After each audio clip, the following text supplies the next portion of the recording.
그 후 14년이 지나서 나는 바나바와 함께 디도를 데리고 다시 예루살렘으로 올라갔습니다. 내가 예루살렘으로 올라간 것은 하나님의 계시를 따른 것으로 나는 이방 사람들에게 전파하는 복음을 그들에게도 제시했습니다. 다만 유명하다 하는 사람들에게는 개별적으로 복음을 제시했는데 이는 내가 다름질하고 있는 것이나 다름질한 것이 헛되지 않게 하기 위함이었습니다. 나와 함께 있는 디도는 그리스 사람이었지만 억지로 할례를 받도록 강요하지 않았습니다. 그 이유는 몰래 들어온 거짓 형제들 때문입니다. 그들은 우리를 종으로 삼고자 그리스도 예수 안에서 우리가 가지고 있는 자유를 엿보려고 몰래 들어온 사람들입니다. 그러나 우리는 그들에게 잠시도 굴복하지 않았습니다. 이는 복음의 진리가 여러분에게 머물러 있도록 하기 위함입니다. 그 유명하다는 사람들 가운데 어느 누구도 그러한 사람들이 누구든 간에 내게는 상관이 없습니다. 하나님은 사람을 외모로 취하지 않으십니다. 그 유명하다는 사람들은 내게 아무것도 보태준 것이 없습니다. 오히려 그들은 베드로가 할례 받은 사람에게 복음 전하는 일을 맡은 것처럼 내가 할례 받지 않은 사람에게 복음 전하는 일을 맡은 것을 알았습니다. 베드로가 할례 받은 사람의 사도가 되도록 역사하신 분이 내게도 역사하셔서 이방 사람의 사도가 되게 하셨기 때문입니다. 기둥같이 여김받는 야고보와 게바와 요한은 하나님께서 내게 주신 은혜를 인정하고 나와 바나바에게 교제의 악수를 청했습니다. 우리는 이방 사람에게로, 그들은 할례 받은 사람에게로 가도록 하기 위함입니다. 다만 그들은 우리에게 가난한 사람을 생각해 달라고 당부했는데 이것은 나 또한 힘써 행해오던 일입니다. 그러나 게바가 안디옥에 왔을 때 그에게 책망할 일이 있어서 얼굴을 마주 대하고 그를 책망했습니다. 게바는 야고보가 보낸 몇몇 사람들이 오기 전에 이방 사람들과 함께 음식을 먹고 있었습니다. 그러나 그들이 오자 그는 할례 받은 사람들을 두려워해 슬그머니 그 자리를 떠났습니다. 그러자 다른 유대 사람들도 게바와 함께 위선을 행했고 바나바까지도 그들의 위선에 휩쓸렸습니다. 나는 그들이 복음의 진리대로 바르게 행하지 않는 것을 보고 모든 사람 앞에서 게바에게 이렇게 말했습니다. 당신은 유대 사람으로서 유대 사람처럼 살고 이방 사람처럼 살면서 어떻게 이방 사람에게 유대 사람처럼 살라고 강요합니까? 아멘. 네, 오늘 갈라디아서 2장 말씀을 통해서 하나님이 저와 여러분에게 은혜 주시기를 원합니다. 지난주에 우리가 갈라디아서 바울에 대한 이야기, 자전적인 이야기를 함께 들었습니다. 많은 거짓 교사들이 바울을 공격했을 때 공격의 내용이 무엇이었냐면 바울은 자기가 생각한 것을 가지고 복음이라고 이야기를 한다.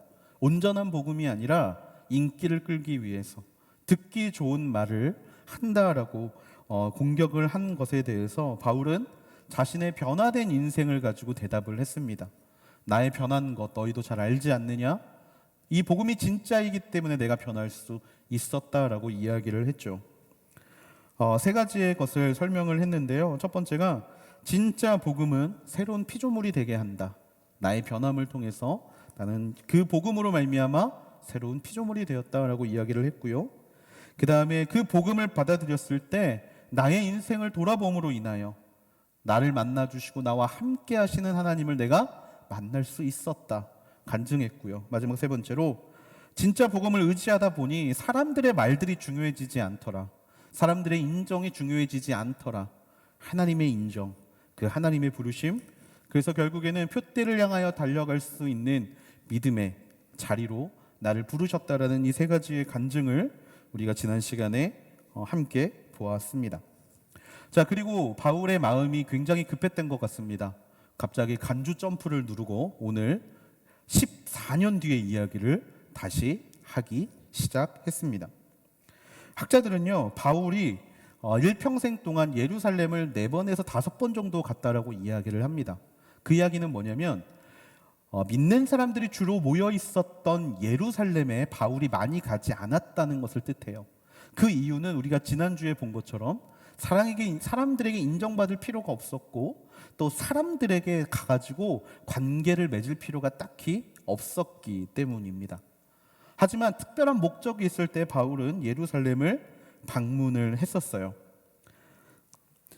이방 지역들을 다니면서 예루살렘의 헌금을 모으고 그 헌금을 예루살렘에 전달하기 위해서 예루살렘에 방문을 하는가 하면 전도 여행이 끝나고 마지막 종착점으로 예루살렘을 정해서 어떠한 일이 일어나고 있고 또 어떠한 하나님의 역사가 벌어지고 있는지를 바로 그곳 가운데 전하는 일을 하기 위해서 예루살렘에 가기도 했습니다.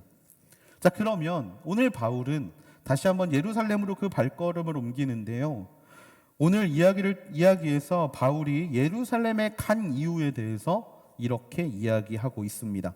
2절 말씀입니다. 2절 말씀 같이 한번 읽어볼까요? 시작. 내가 예루살렘으로 올라간 것은 하나님의 계시를 따른 것으로 나는 이방 사람들에게 전파하는 복음을 그들에게도 제시했습니다. 다만 유명하다 하는 사람들에게는 개별적으로 복음을 제시했는데 이는 내가 다름질하고 있는 것이나 다름질한 것이 헛되지 않게 하기 위함이었습니다. 아멘. 오늘 바울이 예루살렘에 올라간 이유는 하나님의 계시를 따른 것이라고 이야기하고 있습니다. 하나님이 보여주신 거예요. 예루살렘으로 올라가라. 여러분, 우리는 바울을 잘 알고 있죠. 바울의 인생은 하나님께 붙잡힌 인생의 표본입니다. 하나님이 가라고 하면 가고 멈추라고 하면 멈추고 하나님이 들어가지 말고 돌아가라고 이야기하시면 즉각 돌아섰던 인물이 바울이라는 것을 우리는 잘 알고 있죠. 그러면 하나님은 왜 바울을 예루살렘으로 보내셨을까? 바로 이것은 바울의 기도에 대한 응답이었습니다. 하나님이 그 계시를 보여주신 건 바울이 기도하는 것에 대한 응답이었다라는 거예요. 그 내용에 대해서 성경은 이렇게 이야기합니다. 다시 2절 말씀을 보면 내가 다름질하고 있는 것이나 다름질한 것이 헛되지 않게 하기 위함이었습니다. 그 이야기가 무엇이냐면 바로 전도 활동, 복음 증거에 관련된 일을 그곳에서 마무리 짓고 싶었던 거였어요. 지금 이 상황이 계속되면 거짓 교사들이 바울에 대한 공격을 멈추지 않고 사도의 정당성을 계속 물고 늘어지고 구원에 플러스 알파가 필요하다라는 이야기를 계속해서 주장을 한다면 지금까지 다름질하고 온 것, 지금까지 전한 복음들과 앞으로 다름질할 것, 앞으로 복음을 전하는 일에 열매 맺기가 어렵다고 생각을 하고 기도했기 때문입니다. 바울은요, 자신이 전하는 복음이 잘못된 것이라고 생각해 본 적이 없어요. 하지만 그 복음을 듣는 사람들을 가리우는 일들에 대한 걱정을 했다라는 겁니다. 바울은 거짓 교사들에게 굉장히 흥분하면서 이야기합니다. 너희는 저주를 받아 마땅하다. 너희는 이곳에서 쫓겨나야 마땅하다. 이렇게 흥분하면서 말하는 이유가 여기에 있어요. 진짜 복음을 가리우기 때문에, 진짜 복음을 오해하게 만들고 진짜 복음으로 사람들이 가지 못하게 만들기 때문에 바울은 그들에게 굉장히 화를 낼 수밖에 없습니다. 자기 혼자 죽으면 상관없는데 옆에 있는 사람들과 같이 동반 자살을 하러 가고 있는 그들의 모습을 바라보면서, 그래서 바울은 이 문제를 가지고 하나님 앞에 기도했어요. 하나님, 내가 지금까지 달려온 것과 앞으로 다름질한 것이 헛되지 않게 하기 위해서 내가 무엇을 해야 합니까? 그에 대한 대답으로 하나님은 바울을 예루살렘으로 보내셨다라는 거예요. 1절 말씀입니다. 그 후 14년이 지나서 나는 바나바와 함께 디도를 데리고 다시 예루살렘으로 올라갔습니다. 지난주 보았던 예수님을 만나고 3년 동안 아라비아 지역에 머물면서 그리고 그 이후에 전도 활동을 했던 바울이 14년이 지난 후에 바나바와 함께 디도를 데리고 예루살렘으로 올라갑니다. 여러분, 바나바는 원래 바울과 함께 다니는 사람이었어요. 여러분, 바나바 잘 아시죠? 혹시 바나바의 이름이 뭔지 아시는 분 계실까요? 바나바의 원래 이름 요셉입니다. 요셉, 위로의 아들. 바나바는 별명이었어요. 진짜 이름은 요셉인데 정말 좋은 이름인 것 같아요. 요셉. 이 요셉인 바나바가 원래 바울과 함께 다니기 때문에 바나바는 함께라는 표현을 썼지만 그 뒤에 나오는 디도라는 사람은 데리고라는 표현을 썼습니다. 그냥 다 같이 함께라고 쓰면 좋은데 왜 디도를 데리고라고 썼을까? 바로 이 디도가 예루살렘으로 올라가는 이유였기 때문입니다. 그러면 디도는 도대체 누굴까요? 3절 말씀에 보니까 이렇게 되어 있어요. 나와 함께 있는 디도는 그리스 사람이었지만 억지로 할례를 받도록 강요하지 않았습니다. 디도는 그리스 사람이었습니다. 한마디로 이방인이었죠. 그리고 이방인이었지만 할례를 받지 않은 사람이었습니다. 바울에겐 신앙으로 낳은 두 명의 아들이 있어요. 한 명은 우리가 너무나 잘 아는 디모데라는 아들이고요. 또 한 명이 바로 이 본문에 나오는 디도라는 사람입니다. 디도서에서는 이 디도를 나의 참 아들이라고 표현하고 있어요. 참 아들. 도대체 디도가 누구길래 이렇게 극찬을 받을까요? 그 이유는 뭐 글로 설명하면 너무나 길게 설명할 수 있지만 찬양으로 설명을 하고 싶습니다. 여러분 찬송가 355장 찬송을 혹시 아실까요? 신학생들이 가장 많이 부르는 찬양입니다. 바로 부름받아 나서니 몸이라는 찬양이에요. 가사가 이렇습니다. 부름받아 나서니 몸 어디든지 가오리다. 괴로우나 즐거우나 주만 따라 가오리니 어느 누가 막으리까 죽음인들 막으리까. 어느 누가 막으리까 죽음인들 막으리까 라는 찬양이에요. 그리고 이 찬양은 2절을 통하여 아골골짝 빈들에도 복음 들고 가겠다라는 사명의 의지로 나타나게 됩니다. 디도가 딱 이런 사람이었어요. 디도. 환경이 중요하지 않았습니다. 상황이 중요하지 않았어요. 디도는요, 항상 바울이 이쪽으로 가라라고 말하면 그 일을 기꺼이 감당하는 사람이었습니다. 아골골짝 빈들에도 복음 들고 가라고 이야기를 하면 언제든지 갈 준비가 되어 있었고 실제로도 그곳에서 열심히 사역을 하던 사람이 바로 디도라는 사람이었어요. 바울이 예뻐하지 않을래야 예뻐하지 않을 수가 없었던 사람이 바로 디도라는 사람이었습니다. 자신과 너무나 똑같은 사람, 복음의 일꾼이라는 확신을 가지고 어디든지 달려가는 사람, 이 디도. 그랬던 디도는 자신과 다른 점이 있었습니다. 뭐냐면 할례를 받지 않았던 거예요. 여러분, 바울은 할례를 받았습니다. 난지 8일 만에 할례를 받았어요. 할례를 받고 복음 전하는 삶을 살고 있었기 때문에 대적자들의 공격에 대해서 나의 삶으로 이야기할 수 있는 게 한계가 있는 거예요. 할례 받지 않아도 우리는 구원에 이를 수 있어. 아니, 너 할례 받았잖아. 대적자들이 그렇게 공격할 때마다 바울은 자신이 할례 받은 이 상황에 대해서 더 이상 말을 할 수가 없었어요. 아니라고는 말하지만, 하지만 그에 대한 너무나 명확한 할례 받지 않고 구원받은 자, 복음을 증거하는 자로서 부족함이 없는 하나님이 사용하시는 진짜 일꾼이 나타났는데 그게 바로 디도라는 사람이었던 겁니다. 디도야말로 그리스도인의 전형, 할례 받지 않았지만 예수 그리스도를 믿는 담대함, 그분이 주시는 구원의 확신을 가지고 달려가는 그리스도인의 모범이었던 거예요. 이런 디도를 그냥 놔둘 리가 없죠. 거짓 교사들은 바울뿐만이 아니라 디도 또한 공격을 하기 시작합니다. 너 할례 받지 않았잖아. 너 진짜 구원받은 거 아니야. 너 할례 받아야 돼. 너 유대인의 날과 절을 지켜야 돼. 유대인의 문화를 지켜야 돼. 라고 이야기하고 디도를 무너뜨리려고 했죠. 5절 말씀입니다. 그러나 우리는 그들에게 잠시도 굴복하지 않았습니다. 이는 복음의 진리가 여러분에게 머물러 있도록 하기 위함입니다. 바울과 디도 몇 년간 14년 동안 끊임없이 공격되고 끊임없이 그들을 마음 아프게 하는 이런 공격이 있었지만 바울과 디도는 그들에게 잠시도 굴복하지 않았어요. 복음의 진리가 우리 안에 머물러 있도록 하기 위해서. 이게 무슨 이야기냐면 디도가 좋은 게 좋은가라고 할례를 받는 순간, 그들이 이야기하는 거를 그냥 타협하는 순간 더 이상 복음의 그 빛나는 것, 복음의 진리가 가리워지기 때문에 그들은 타협을 하지 않았습니다. 우리는 이 문제가 그렇게 큰 문제인가라고 질문할 수 있을 것 같아요. 아니, 그냥 할례 받으면 되지. 할례 받으면 되지. 그거 뭐 조금 아프고 몇 주 아프고 끝인데 그냥 그렇게 평생 마음 아플 바에야 그냥 할례 받으면 되지 라고 생각할 수 있습니다. 바울이 오기를 부린다라고 생각할 수 있을 것 같아요. 자기도 받아놓고 그냥 다 할례 받게 하면 되지. 왜 그거 가지고 싸울 문제야? 라고 생각할 수 있습니다. 하지만 여러분, 이 문제는 너무나 중요한 문제였어요. 왜냐하면 할례로 표현되는 단순히 그 할례를 하는 것에 대한 문제가 아니라 이 문제는 그리스도 안에 있는 자유 그리고 복음의 진리를 빼앗는 행위였기 때문이었습니다. 논쟁의 핵심은 이거였어요. 복음은 유대인에게만 주신 게 아니다. 모두에게 주신 거다.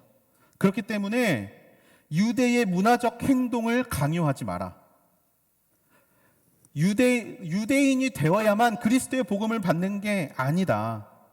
왜? 믿음으로 말미암아 구원을 받은 사람들에게 유대인의 문화의 행동을 강요하느냐? 이게 바울의 입장이었고요. 그에 반대하는 유대인들의 입장은 뭐였냐면 그리스도인은 누구나 유대인처럼 되어야 된다. 그리스도인은 누구나 유대인처럼 되어야 된다. 왜?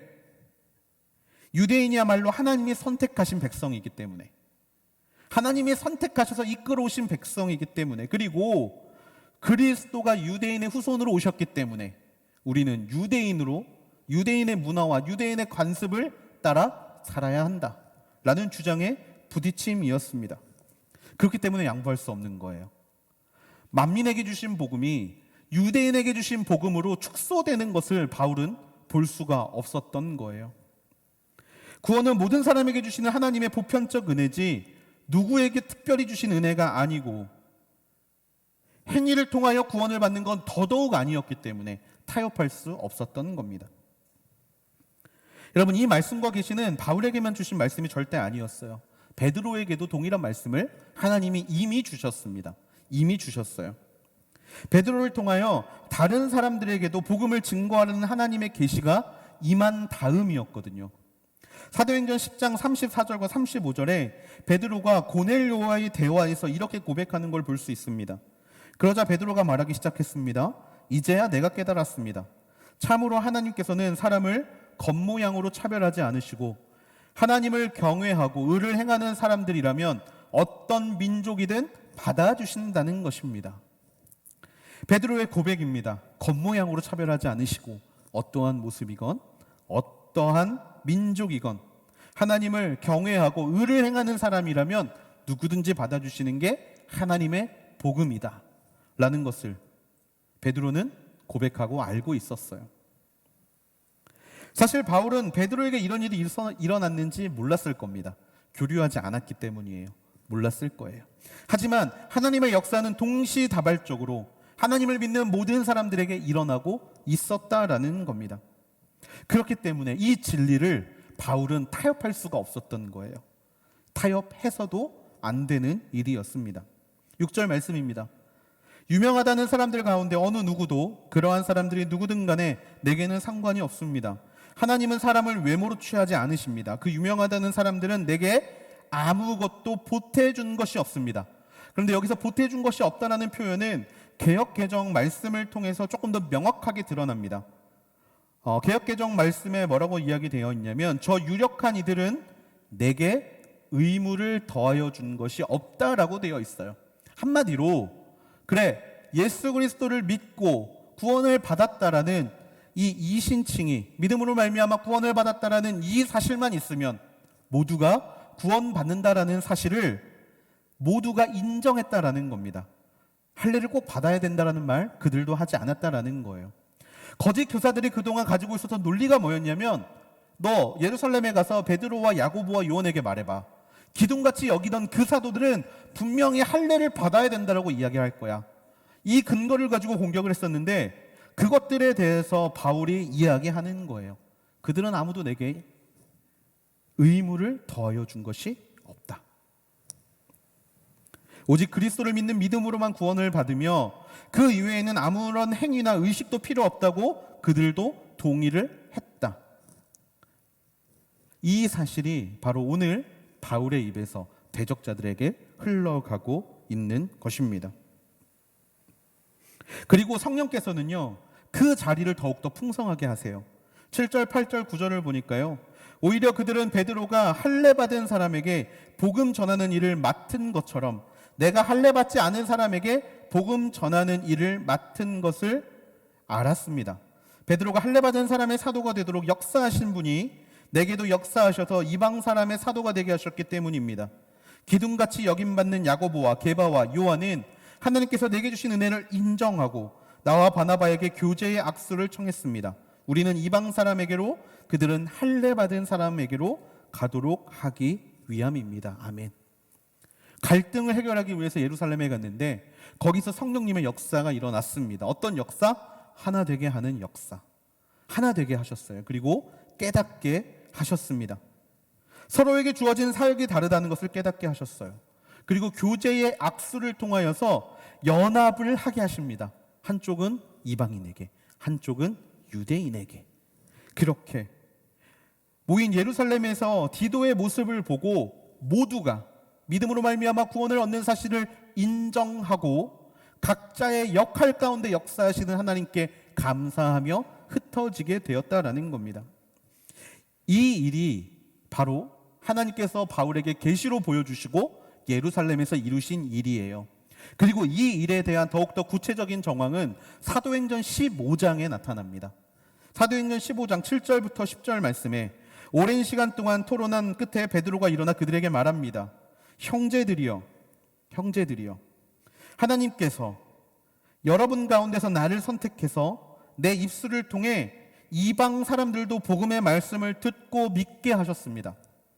그 마음을 아시는 하나님께서는 우리에게 하셨던 것처럼 이방 사람들에게도 성령을 주셨고 그들을 인정하셨습니다. 그들과 우리 사이에 차별을 두지 않으셨습니다. 그런데 여러분은 어째서 우리 조상이나 우리가 질 수 없었던 무거운 짐을 이방 신자들에게 지어서 하나님을 시험하려고 하십니까? 공증된 겁니다. 디도를 데리고 올라가서 이러한 사람, 하나님의 열매, 할례를 받지 않아도 구원을 받는 이 하나님의 열매를 보여주고 하나 되게 하시는 성령님께서 그 자리에서 공표하게 하신 거예요. 더 이상 논증하지 마라. 더 이상 이야기하지 마라. 오직 구원은 믿음으로 말미암아 얻는 것이다 라고 확증을 해 주셨다라는 겁니다. 초대교회에서 일어난 이 사건은요, 복음의 위대한 한 걸음이 되었습니다. 더 이상 이방인들에게 할례를 강요하지 않게 되었어요. 더 이상 이방 사람들이 하나님을 믿는데 걸림돌을 만들지 않았다라는 겁니다. 여러분, 바울이 이 이야기를 하는 이유가 무엇일까요? 단순히 변론하기 위해서? 단순히 내가 맞아, 팩트를 나열하면서 팩트 체크해가면서 내가 맞으니까 이제 너희 조용히 해, 그렇게 상대방을 압살하기 위해서 바울이 이 이야기를 오늘 꺼내고 있는 걸까요? 절대로 아닙니다. 바울이 이 이야기를 통해서 하고 싶은 이야기가 있었어요. 갈라디아에 있는 성도들에게. 그 이야기가 무엇이었냐면 첫 번째가 복음은 자유하게 한다라는 거예요. 복음은 자유의 복음이라는 것을 이야기하고 싶었던 거였습니다. 다시 말씀드리지만 거짓 교사들은 하나님을 믿기 위해서는 유대인의 관습을 따라야 돼. 그리스도가 유대인의 핏줄에서 왔기 때문에 태초부터 유대인을 선택하시고 그들을 택하여 부르셨고 너는 내 백성이다 말씀하셨기 때문에 유대민족의 힘 그것을 따라야 돼 라고 말하는 자들에게 바울은 그리스도 예수 안에서 우리가 가진 자유를 누리지 못하게 했다라고 이야기를 했다라는 거예요. 여러분, 우리는 예수 그리스도께서 행위가 아니라 은혜로 말미암아 구원을 허락하신 사건 이후로 자유를 누릴 수 있어야 합니다. 여러분, 교회를 다니는데 이 자유를 누리고 계십니까? 교회를 다니는데 이 자유를 누리고 계시나요? 왠지 교회, 신앙을 갖게 됐는데 무언가 자꾸 내 발목을 잡는 것들이 있으신가요? 아니면 하나님 안에서 자유를 누리고 계신가요? 자유의 핵심은요, 얽매임이 아닙니다. 자유의 핵심은 얽매임이 아니라 내려놓음이에요. 내려놓음. 무슨 이야기냐 하면 거짓 교사들의 메시지는 얽매여라였습니다. 율법에 얽매여야 돼. 너의 행동에 얽매여야 돼. 도덕적 관습에 얽매여야 돼. 십계명에 얽매여야 돼. 라고 얽매임을 이야기를 합니다. 이것들을 다 지켜야 돼 라고 이야기를 하지만 더욱더 노력해서 구원을 이루라고 이야기하지만 바울의 메시지는 정반대죠. 내려놓아. 상관없어. 상관없어. 지난주에 말씀드린 것처럼 이러한 행위는 구원받은 자에 대한 반응으로서의 행위지 이 행위 때문에 구원받는 게 아니라는 것을 이야기를 하고 있다라는 거예요. 우리가 붙잡아야 될 건 딴 게 아니라 오직 예수님이야. 여러분 오해하지 않으셨으면 좋겠습니다. 신앙의 열심을 비난하는 게 아닙니다. 더욱더 하나님을 잘 믿고 싶어서 율법을 잘 지키려는 사람들을 통째로 비난하려는 게 아닙니다. 행위에 얽매여서 구원을 이루는 길을 오해하고 방해하는 것들을 이야기하는 거예요. 이 첫 번째 내려놓음의 자유가 필요한 것이 어디냐면 바로 교회입니다. 여러분 교회에는요 내려놓음의 자유가 있어야 하는 곳입니다.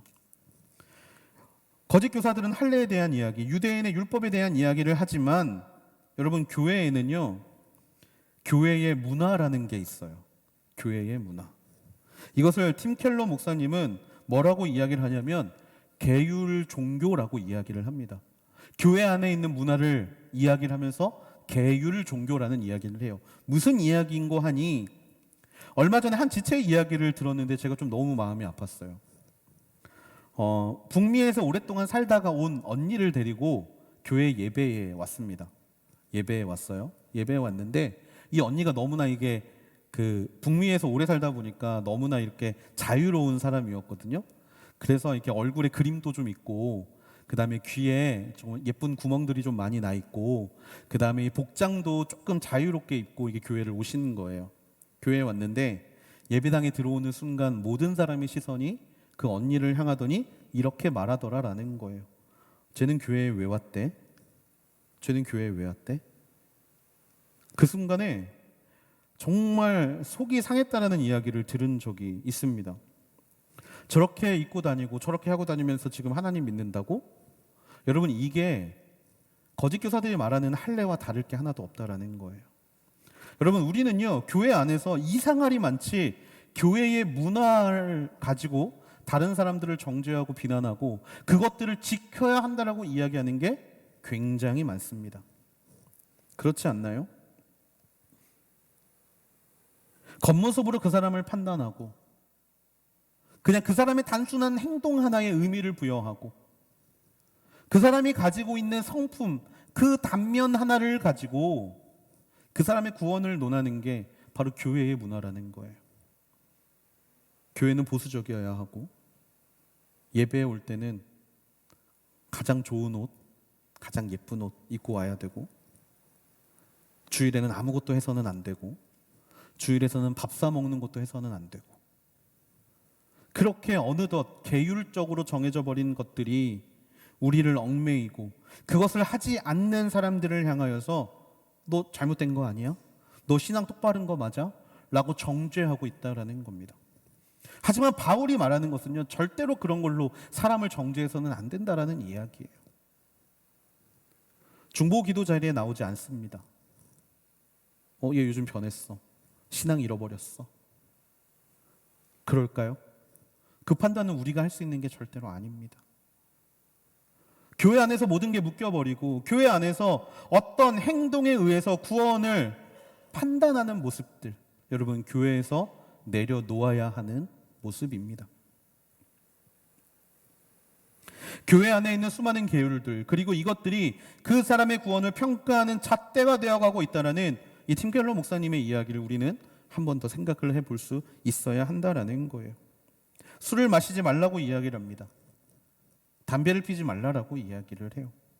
특정한 음식을 먹지 말라라고 이야기를 하고 복장의 이야기, 예배 태도에 대한 이야기 등등으로 계율로 사람의 구원을 평가하는 모습, 거짓 교사들의 모습과 절대로 다르지 않습니다. 이게 맞다라면 모든 그리스도인들은 다 유대인처럼 살아야죠. 모든 그리스도인들은 다 유대인처럼 살아야 합니다. 여러분 중요한 것은 외모가 아니라 중심입니다. 그 사람이 무엇을 바라보고 있는가? 그 사람이 어떻게 살아가고 있는가? 그 사람이 무엇을 생각하고 있는가? 무엇을 믿느냐의 문제예요. 그 행동 하나 때문에 그 사람을 미워하거나 그 행동 하나 때문에 그 사람을 정죄하는 게 아니라 그 행동과는 별개로 그 사람에 대한 사랑, 그 사람이 가지고 있는 신앙에 대한 자유를 인정해 줄 수 있어야 한다라는 겁니다. 그 안에 믿고 있는 게 그리스도가 맞다라면 예외의 문제들은 일어나지 않을 거예요. 문화적 판단의 잣대, 내가 정한 무언가를 맹목적으로 신뢰하거나 따라가지 마십시오. 그것은 하나님이 주시는 값없이 주시는 은혜를 폄훼하는 행동입니다. 불관용적인 행동이에요. 하나님을 문화적인 구속의 틀 안에 가둬놓고 하나님의 잣대를 내가 휘두르는 것과 다르지 않다라는 것입니다. 두 번째, 내려놓음의 자유가 필요한 것이 있습니다. 바로 우리의 마음입니다. 저와 여러분의 마음을 우리는 내려놓아야 돼요. 하나님을 믿는 믿음이 도덕적 행실을 유지하는 데 달려 있다고 한다면 여러분, 우리의 마음은 굉장히 어려울 거예요. 왜냐하면 우리는 그렇게 착하게 살고 있지 못하기 때문에.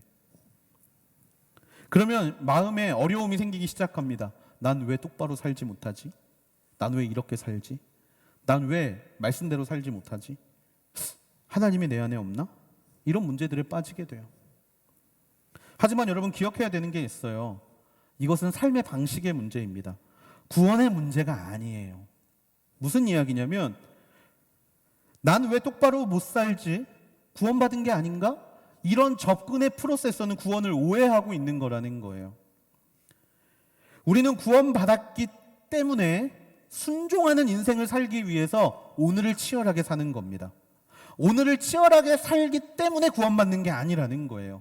이미 구원은 확정되어 있는 일인 겁니다. 그리고 그 구원에 대한 반응으로 말씀에 순종하고 싶기 때문에, 말씀을 따라가고 싶기 때문에 그러한 문제들이 나에게 다가오게 된다라는 거예요. 한마디로 구원받은 자의 삶의 방식의 문제이지, 이 삶의 방식의 문제 때문에 구원에 연결되어 있는 일들이 일어나지 않는다라는 겁니다. 여러분, 바울은 왜 14년 동안이나 이 문제를 해결하지 못하고 있었을까요? 분명히 사역하는데 힘들게 했어요. 어렵게 했어요. 근데 왜 14년이라는 시간이 걸렸을까요? 성숙해지는 시간이 필요한 거예요. 성숙해지는 시간. 디도라는 사람, 준비되는 과정이 필요했던 겁니다. 디도가 말씀을 듣고 이방인의 문화와 하나님의 문화 안에서 하나님의 문화 쪽으로 매일 성화되어 가는 과정, 매일 변화되는 과정, 매일 나는 죽고 예수가 살아나는 이 인생을 경험하는 과정, 그래서 그 기간이 14년이라는 시간이 걸려버리는 거예요. 구원의 믿음의 고백은 순간이지만 변화에는 시간이 필요하다라는 겁니다. 그래서 여러분, 여러분의 행동에 대한 책임을 지지 말라는 게 아니라 여러분의 행동에 대한 죄책감을 갖지 말라라는 거예요. 의지적으로 나쁜 일을 하고 있는 걸 말하는 게 아니라 하나님의 모습대로 살고 싶은데 그거를 방해하는 수많은 순간들 앞에서 좌절하시지 말라라는 겁니다. 변화하는 데는 시간이 필요해요. 물론 어떤 사람들에게 그 변화는 순간 일어날 수 있습니다. 하지만 내 안에 바울도 고백하잖아요. 나는 곤고한 자라고. 내 안에 매일 죽여야 하는 자아들이, 그런 존재들이 끊임없이 나를 무너뜨리기 때문에 우리는 그것을 인정하고 부담을 내려놓고 어떻게 하면 하나님께서 나에게 그 일을 행하게 하실까를 기대하는 마음으로, 순종하는 마음으로 살아가는 자유가 필요하다라는 겁니다. 여러분의 마음을 조이고 있는 행동의 부담이 있다면 내려놓으세요. 이거 왠지 안 하면 하나님한테 벌 받을 것 같고, 이거 왠지 안 하면 하나님이 나 왠지 막 챙겨주지 않을 것 같고, 구원 취소된다고 하던데 구원 취소시킬 것 같고, 막 이런 두려움이 여러분 안에 있다면 그런 마음들을 내려놓을 수 있게 되기를 주님의 이름으로 축복합니다. 그것으로 우리는 구원받는 게 아니라 구원을 받았기 때문에 그런 영적 부담감이 있다는 사실을 기억하면서, 부담감이 있을 때는요, 하시면 됩니다. 그냥 그 반응으로 행하시면 되는 거예요. 부담을 갖고 죄책감 가운데 사는 게 아니라 할 수 있도록 그 부르심의 자리로 달려가면 되는 겁니다. 그러면 하나님은 매일의 시간을 통하여서 저와 여러분을 변화시켜 주실 거예요. 만져주시고 하나님이 기뻐하시는 자의 모습으로 바꾸어 주실 것을 저는 믿습니다. 다만 모든 것의 자유를 누리지만 한 가지에 대한 부담은 꼭 지셔야 할 게 있어요. 그게 뭐냐면 10절 말씀입니다. 중요한 말씀이기 때문에 우리가 같이 한번 읽어보겠습니다. 시작. 다만 그들은 우리에게 가난한 사람을 생각해 달라고 당부했는데 이것은 나 또한 힘써 행해오던 일입니다. 아멘. 변화에는 시간이 필요하고 문화적 자유가 하나님을 믿는 믿음 안에는 있다라고 말씀을 드렸는데, 한 가지에 대한 부담은요, 우리가 준비되기 이전에 지어야 돼요. 이 한 가지의 부담은요, 우리가 즉시로 져야 합니다. 그게 뭐냐면 바로 가난한 사람을 생각하는 거예요. 가난한 사람을 생각하는 거. 왜 다른 것들은 다 변화의 시간을 주면서 왜 이 문제는 변화의 시간을 주지 않으실까요? 왜냐하면 이 문제는 급한 문제이기 때문입니다. 우리가 변화할 때까지 하나님은 우리를 기다려 주실 수 있어요. 하지만 지금 당장 너무나 힘든 이웃들, 지금 당장 죽어가고 있는 영혼들에게는요, 그 일이 언제 일어나야 되냐면 지금 일어나야 되는 거예요. 도움의 손길이 지금 필요한 겁니다. 그들에겐 생사가 달린 문제일 수 있어요. 그것이 나의 시간표와 맞지 않는다고 해서 그들의 애타는 도움을 무시하는 일들이 일어나서는 안 되기 때문에 이들이 한 마음으로 결의를 한 게 뭐다? 가난한 사람을 돌봐달라. 가난한 사람을 안아달라. 여러분, 이 부르심에 우리는 자유롭지 못합니다. 이 부르심만큼은 정말 우리가 하나님을 믿는다고 고백하고 그분의 믿음으로 구원을 받는 순간 자연스럽게 져야 되는 책임이라는 거예요. 예수님은 이 땅에 오셔서 제일 먼저 하신 일이 무엇입니까? 가난한 자를 살피셨어요. 가르치시고 전하시면서 동시에 고치셨습니다. 그들이 믿음 안에 들어온 다음에 한 일이 아니에요. 그들이 믿음 안에 들어오기 이전에 예수님은 이 모든 일을 감당하셨습니다. 바울도 그랬고요. 사도들도 그랬습니다. 제일 먼저 구제하는 일에 힘썼어요. 긍휼 사역을 하는데 힘썼습니다. 그들이 가지고 있는 믿음이 중요한 게 아니라 그들을 지금 당장 건져주는 것에 포커싱을 맞췄다라는 거예요. 다 모여봐. 자, 예수님 믿는다고 고백해봐. 그러면 너희들 내가 배부르게 해줄 게가 아니었고 다 모인 사람들에게 먹을 것을 베푼 게 먼저였다라는 사실입니다. 이 일은 긴급한 일이기 때문에 우리가 항상 힘써서 행해야 하는 일이 된다라는 거예요. 바로 오늘 이 말씀을 통하여서 갈라디아 교회에게 이 말씀을 전합니다. 자유해져. 문화적 관습에 얽매이지 마. 진짜 너희를 자유케 하시는 하나님을 만나. 행위는 그 다음의 일이야. 자유케 하신 하나님을 만나면 행동에 대한 반응으로 너희에게 특정한 일이 일어날 거야. 그리고 만약에 그 일이 일어나지 않는다고 해서 당장 좌절하거나 절망하지 마. 하나님이 너를 만져주시고 변화시켜주시는 과정이 있을 거야. 단 한 가지만 기억해. 가난한 사람은 지금 즉시 돌봐주기를 바래. 이 이야기를 동시에 전하고 있는 거죠.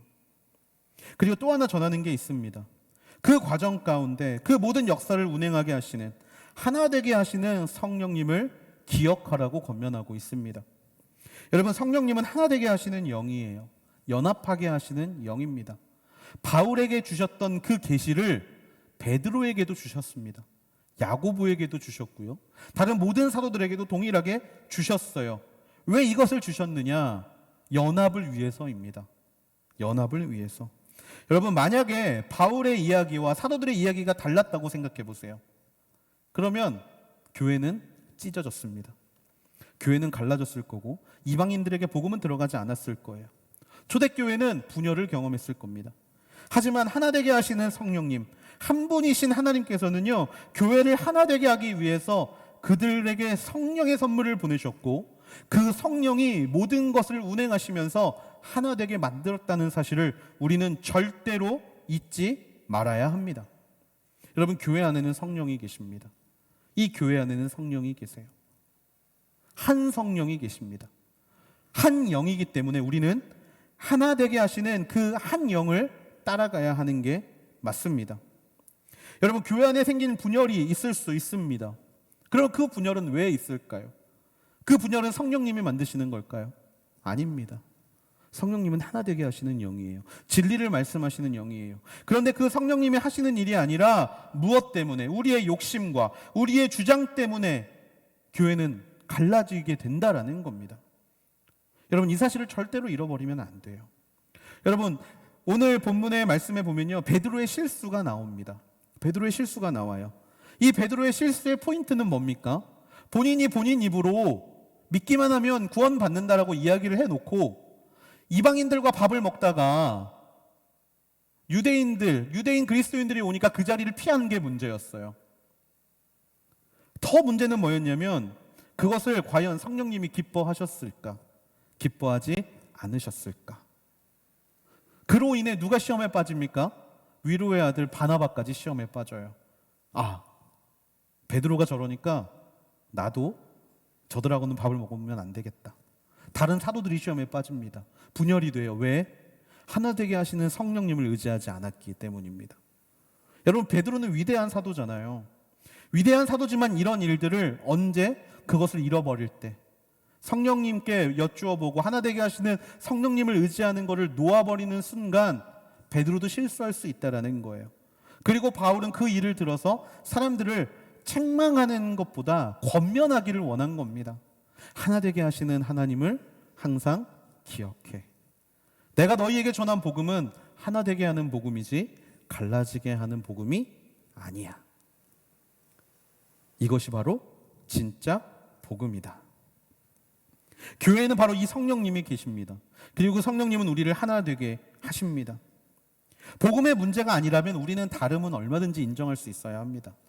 앞에서 말씀드렸지만 교회 안에 있는 그 계율 종교의 모습을 우리 안에서 버려야 됩니다. 우리의 뜻대로, 우리의 마음대로, 우리의 생각대로 모든 것을 판단하고 정죄하는 것이 아니라 그 인생에 주시는 하나님의 계획을 인정할 수 있음이 바로 저와 여러분 안에 있어야 한다라는 거예요.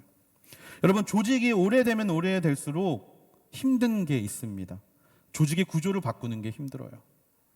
조직이 오래되면 오래될수록 이미 그렇게 해왔기 때문에 그거를 당연한 거라고 생각하고 그것을 맞는 거라고 생각을 합니다. 혹여나 그것을 바꾸려고 하면요, 많은 사람들의 반발이 일어나요. 사실 이유는 없습니다. 왜? 라고 물어보면 이유는 없어요.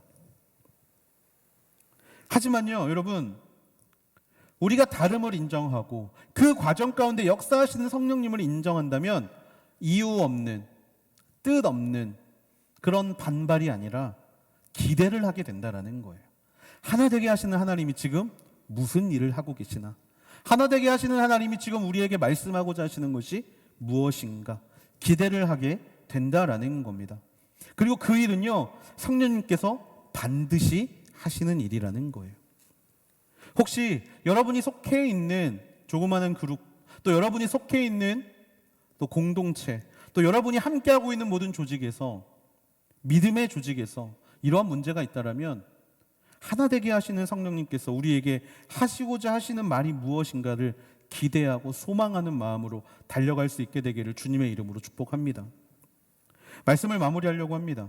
바울은 오늘 갈라디아 교회에게 14년 후에, 처음에 하나님을 만나고 예수님을 만나고 14년 후에 일어났던 예루살렘의 회의의 장면을 이야기를 하면서 그들에게 두 가지의 것을 권면합니다. 얽매이지 마라. 얽매이지 마라. 구원은 행위에서 오는 게 아니다. 문화에서 오는 게 아니다. 오직 예수 그리스도를 믿는 믿음 안에서 오는 것이다. 혹시 너희 안에 그 마음을 불편하게 하는 것들이 있다라면, 문화적 관습 때문에 너희들이 불편하다라면 그것들을 내려놓게 되기를 축복한다. 그리고 두 번째, 하나 되게 하시는 성령님이 계시는데, 그리고 그 하나 되게 하시는 성령님이 나와 사도들의 뜻을 하나로 모으셔서 우리에게 모두에게 보여주신 계시가 참임을 알려주셨는데, 그것과 다른 상황이 펼쳐지는 이 순간에 끝까지 너희의 생각을 고집하겠느냐? 하나 되게 하시는 성령님이 말씀하시는 게 무엇인지 다시 한번 생각해 볼 수 있으면 좋겠다. 사람은 누구나 실수할 수 있다. 하지만 그것이 실수임을 깨닫고 스스로를 돌아보고 하나 되게 하시는 성령님이 무엇을 말씀하신지를 듣는 귀가 있어야지 하나님이 진짜 원하시고 바라시는 길로 갈 수 있다. 그렇게 바울은 갈라디아 교회에게 이야기합니다. 그리고 오늘을 살아가고 있는 저와 여러분에게도 동일하게 이야기하시는 줄로 믿습니다. 여러분, 우리에게도 이 구원의 문제가 절대로 가벼운 문제가 아님을 믿습니다. 여러분, 혹시 우리도 거짓 교사들처럼 누군가를 그렇게 정죄하고 비난하고 있는지 돌아볼 수 있게 되기를 소망합니다. 내 안에 스스로가 정해놓은 규칙과 규범과 율법 같은 걸로 다른 사람들을 정죄하고 판단하고 있다면 이 시간 그 마음을 내려놓을 수 있게 되기를 주님의 이름으로 축복합니다. 또한 우리 안에 다툼이 있고 문제가 있을 때 단순히 다툼과 문제가 그냥 짜증나고 그러니까 내 뜻대로 되지 않는 것 때문에 힘들어서 무언가 분위기를 내가 이끌어가고 있다면 이 시간 하나 되게 하시는 성령님을 만날 수 있게 되기를 소망합니다. 그 성령님이 말씀하시는 게 무엇인지, 그리고 그 성령님이 우리에게 요구하시는 게 무엇인지, 결국에 이곳 저곳에서 성령님의 역사를 통해서 하나 되게 하시고 그 하나됨을 통하여 이루고자 하시는 게 무엇인지를 돌아보며 나아갈 때 우리 안에 주신 이 복음, 이 진짜 복음이 우리를 변화시키고 우리의 공동체를 변화시키고 그로 인해 내일을 향해 달려갈 수 있는 모임으로 만들어 주실 줄로 믿습니다. 거짓 교사와 같은 삶이 아닌 바울과 같이, 그리고 디도와 같이 그렇게 믿음으로 말미암아 하나님 앞에 온전히 나아갈 수 있게 되는 저와 여러분이 되기를 주님의 이름으로 축복합니다.